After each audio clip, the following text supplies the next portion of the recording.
Michael Popok, Legal AF, the soap opera that has become whether Fani Willis, Fulton County District Attorney, and her special prosecutor, Nathan Wade, will be removed from the prosecution of Donald Trump, took another turn today. It spun off into all of these different permutations. We have the main heart of the matter being considered by Judge McAfee, the Fulton County Criminal Court judge, who, after hearing days of evidence in 4 sessions, 4 hearings and evidentiary hearings and hearing oral argument, will now decide whether he's going to apply the standard of the other side having the burden of proving an actual conflict of interest, not a perceived one, not a conjectural one, not a speculative one, but an actual one that's proven in a court of law, or he's going to go down a different route and try to argue that she should be disqualified because of an appearance of impropriety, or that the prosecution, in this case of Donald Trump and others, shouldn't be burdened with the public expectations or the public belief that perhaps Fani Willis has done something wrong with public money. That is the main matter. We're waiting. It should be sometime later next week when Judge McAfee will rule, and we'll be able to report it here on the MeidasTouch Network. In the meantime, you've probably seen reporting, including here on the MeidasTouch Network, of the lawyers representing Mike Roman, one of the indicted co-conspirators with Donald Trump, Ashley Merchant, giving testimony to Republican MAGA GOP leaders in Georgia. God, this sounds exactly like, the irony is, I know is lost on people like Ashley Merchant, but it sounds exactly like the trumped up phony hearings that Donald Trump and his henchmen try to conduct in order to cling to power, with Rudy Giuliani leading the way. Except Rudy Giuliani's tied up right now with having his bar license yanked and having a $140 million judgment issued against him for defaming 2 election workers in Georgia. But Ashley Merchant takes the bait and decides that she's going to allow herself to be the pawn of the MAGA GOP and try to answer questions about what she thinks the evidence will show, which, by the way, I think is a possible violation of the rules of professional conduct and responsibility that lawyers have to be bound by in ethics. I mean, the issue is before a judge right now. And these are extrajudicial statements that I think could be interpreted as trying to improperly influence the outcome and put pressure on a judge outside of the 4 walls of the courtroom. So, I think one thing, if we're talking about ethics violations, we've got Ashley Merchant. But in addition to her potentially violating her own oath in trying to pressure improperly Judge McAfee to make the ruling that she wants by giving this kind of testimony before MAGA right-wingers, now we've got an oversight board, an ethics oversight board in Fulton County that on 2 complaints filed, one by a MAGA right-wing podcaster and the other one by a local MAGA GOP, decided to open an ethics investigation as to whether Fani Willis committed some sort of ethical breach or crime by paying Nathan Wade for work performed and perhaps sharing a meal or a trip with him while he was special prosecutor. Today was supposed to be the day that this board in Fulton County, an ethics watchdog the Fulton County Board of Ethics, was supposed to open up their hearing. Except, I guess they did some research and figured out they don't have jurisdiction over a constitutional officer, somebody who elected under the Constitution of the state of Georgia, like the Fulton County District Attorney. And without jurisdiction, this kangaroo court decided that they couldn't even open. Now, I know some of the press is saying, well, Fani Willis dodged a bullet today when the Fulton County Ethics Department, Ethics Committee, decided that they did not have jurisdiction. I don't know if that's dodging a bullet. She should never have been there. I get why these complaints have been filed by MAGA right wing. First one filed by a Fulton County resident, Steve Kramer, who cites the relationship between Fani Willis and Nathan Wade and why he was hired. But then you've got this other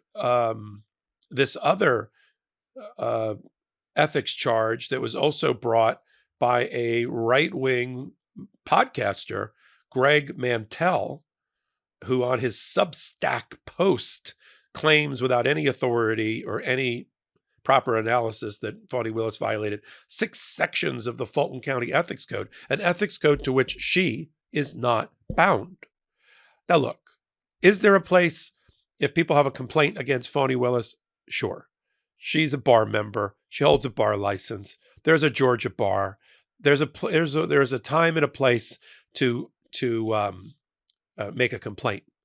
And I know that Marjorie Taylor Greene, a representative in Congress from a small part of northern Georgia, was whooping and hollering about Fani Willis in front of the Fulton County Ethics Board when the Ethics Board doesn't have any jurisdiction over Fani Willis. Did you know that your temperature at night can have one of the greatest impacts on your sleep quality? If you wake up too hot or too cold, I highly recommend you check out Miracle Maid's bed sheets.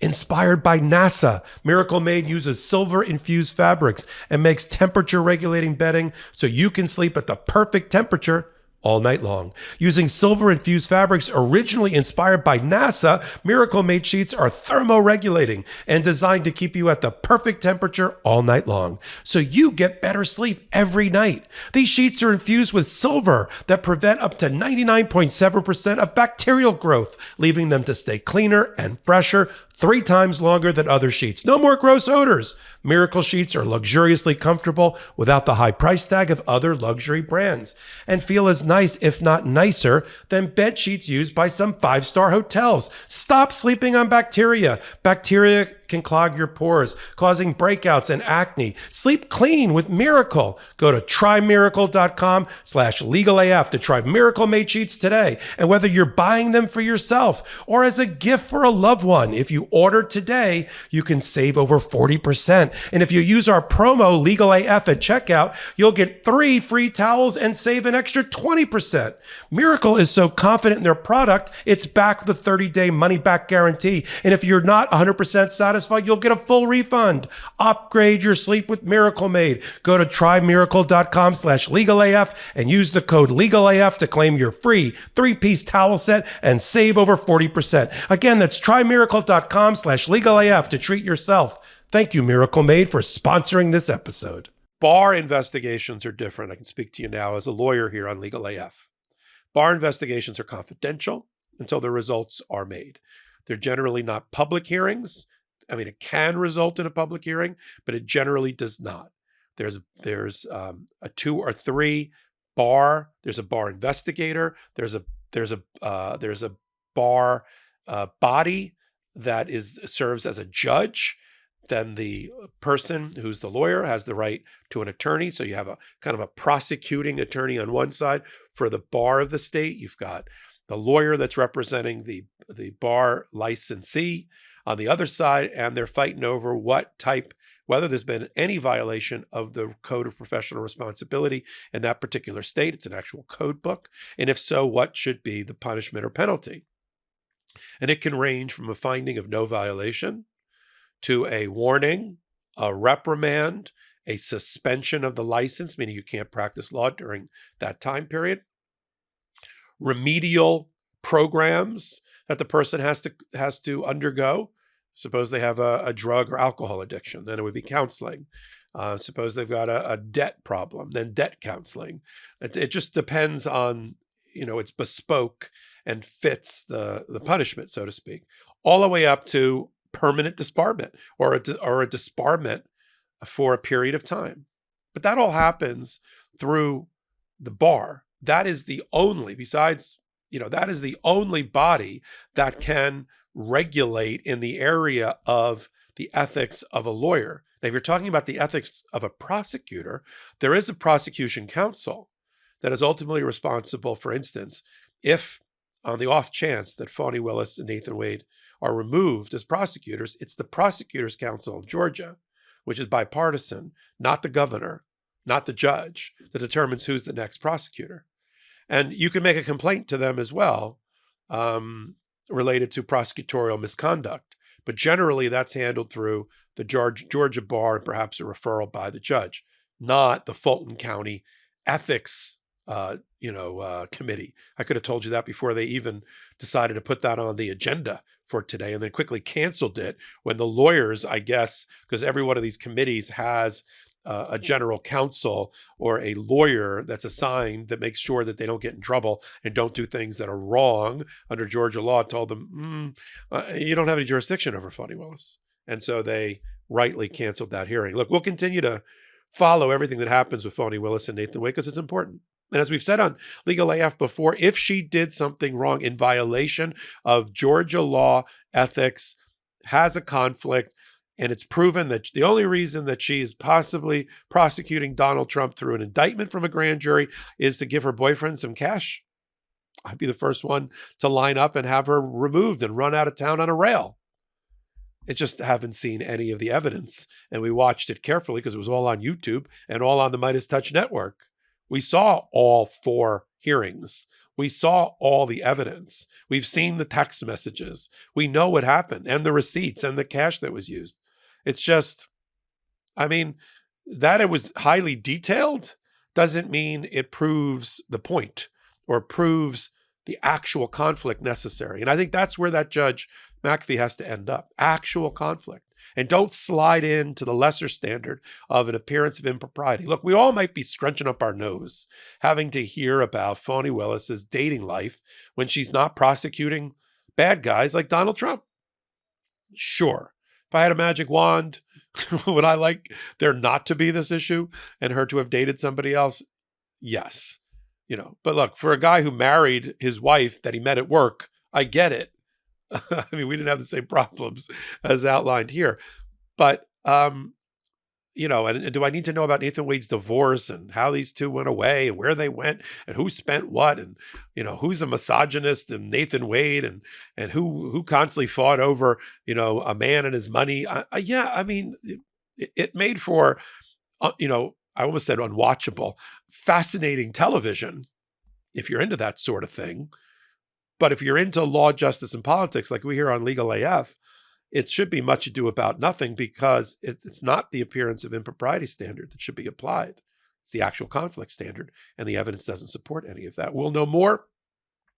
Next week, we'll bring it to you on the midweek or end of the week edition of Legal AF right here on the MeidasTouch Network.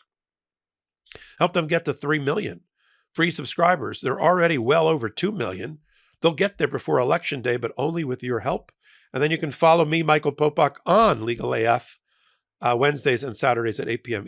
Eastern Time. And then a hot takes just like this one. You like this kind of hot take? Getting this kind of update and analysis without blowing smoke or sunshine? You've come to the right place. Give me a thumbs up. Leave a comment. It's not like cable news. The ratings aren't just your eyeballs. You have to actually interact. And we invite you to interact with the content, with the channel here, in order for it to register as to the algorithmic gods and keep us on the air. So until my next hot take, until my next Legal AF, this is Michael Popok reporting. Love this video? Make sure you stay up to date on the latest breaking news and all things Meidas by signing up to the MeidasTouch newsletter at MeidasTouch.com/newsletter.